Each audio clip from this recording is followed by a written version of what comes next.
Hi everyone, in this video we will show you how to make a playlist on YouTube. First of all, open up YouTube.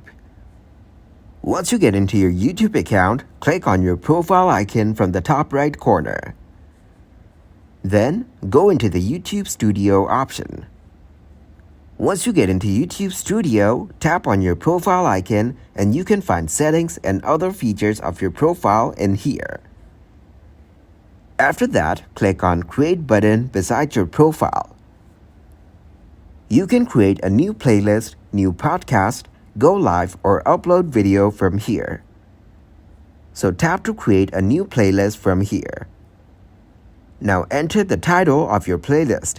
You can give description or make the visibility public, private or whatever you like. After that, click to create the playlist.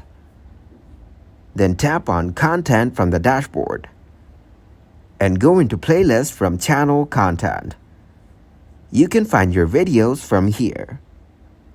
Then you can see the details of the videos or more options. Thanks for watching, like the video and subscribe to the channel for more content like this.